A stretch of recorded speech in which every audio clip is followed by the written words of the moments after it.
ल साथीहरु म चाहिँ यस साइड ब्याग बोकेर यहाँ चाहिँ अमला छ यो बोकेर चाहिँ आउँदै छु अमला टिपेर अहिले म जंगलमा छु एक्लै हिँडिरहेको छु यस गाउँघर रमाइलो लागिरहेछ अब भोलि चाहिँ काठमाडौँतिर फर्किँदै छु म र यो गाउँको उकाली ओराली बाटोहरू चाहिँ रमाइलो लागिरहेछ हिँड्नलाई धेरै वर्ष भयो यतातिर नहिँडेको त्यही कारणले गर्दा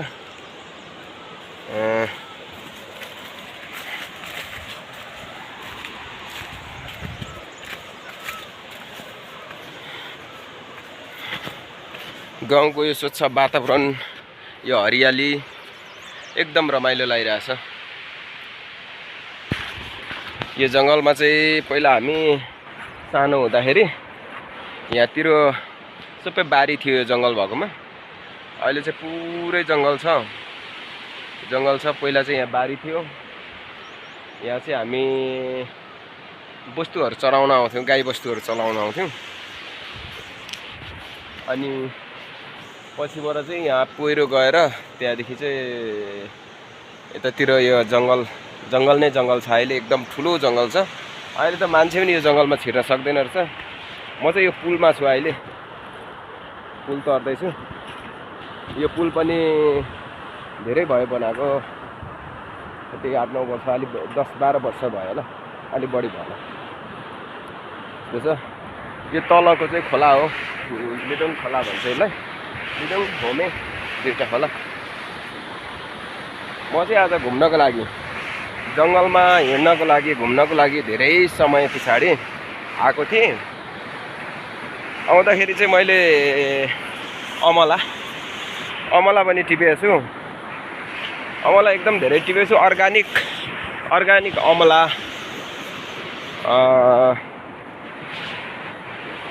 यस्तै अमला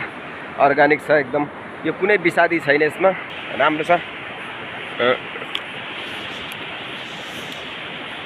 एकदम मिठो छ यो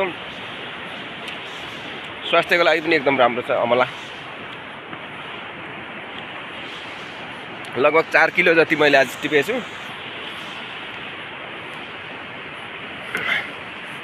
अब यो चाहिँ काठमाडौँतिर चाहिँ अहिले पाउँदैन नि त एकदमै पाए पनि त्यो अर्को खालको पाउँछ यो जस्तो लोकल पाउँदैन यो चाहिँ गाउँघरमै पाउने लोकल हो लोकल विषादी हुँदैन यो जंगलमा फलेको एकदम सफा छ यो हाम्रोतिर चाहिँ कुनै पनि फलफुल तरकारी अन्न बालीमा कुनै पनि विषादीहरू मिसाउँदैन के सबै अर्गानिक मलबाट कम्पोस्ट मलबाट गाईबस्तुको मलबाट हो युरिया पनि लाउँदैन के यहाँतिर यति धेरै शुद्ध हुन्छ यति धेरै स्वास्थ्य हुन्छ यहाँको यो खानेकुराहरू खायो भने यो गाउँको धेरै के म चाहिँ अहिले यो पुल पार गरिसकेको छु म त्यो पारीबाट आएको त्यहाँबाट अब यो पार गरिसके म चाहिँ यहाँबाट उभो यता जाने हो त गाउँतिर जाने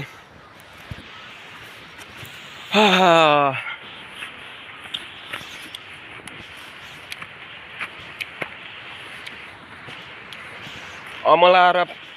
पानीको स्वाद एकदम मिठो लाग्छ गुलियो हुन्छ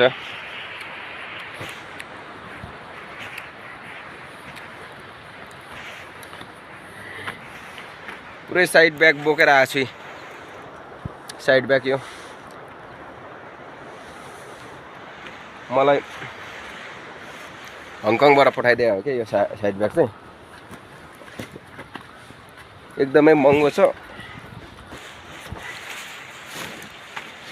$1000 $1000 भने सुनेको थिएँ यसको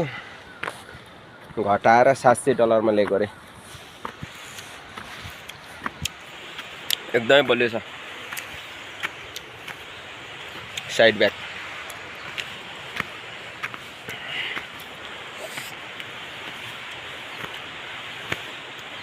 उकालो छ बाटो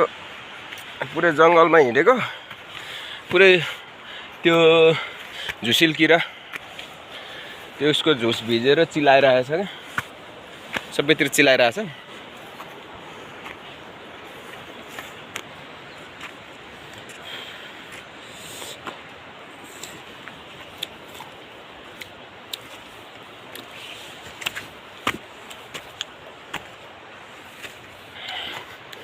एक घरी केरा पनि फलिरहेको रहेछ कस्तो अर्गानिक हुन्छ कि यहाँ त्यहाँनिर एकदम अर्गानिक हुन्छ क्या यहाँतिर जे फलफुल पनि अर्ग्यानिक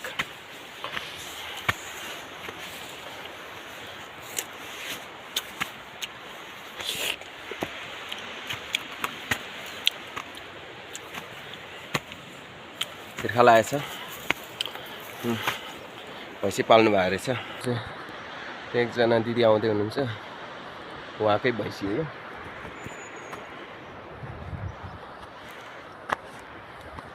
उकालो यहाँ चाहिँ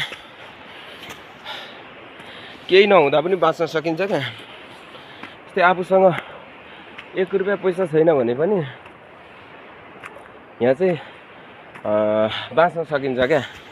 तर सहरमा चाहिँ त्यस्तो हुँदैन नि त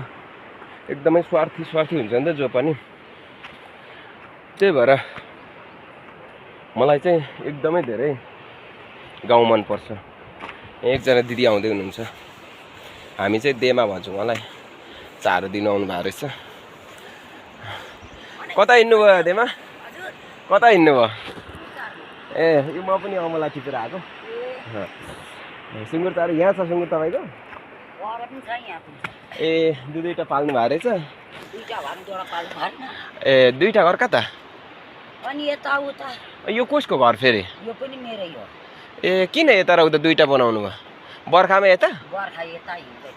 ए त्यो डेन्जर भएर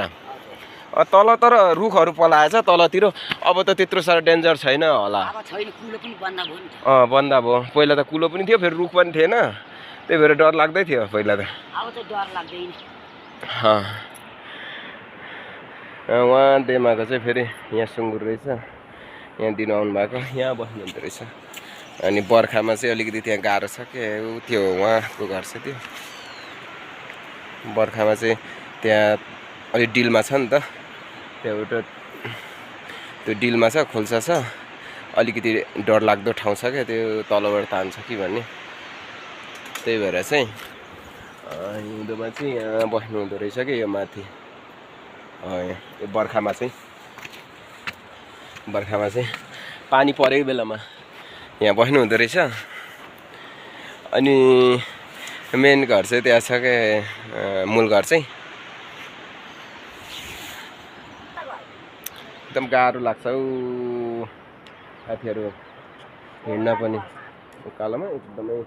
धप्पेर क्या कुद्दा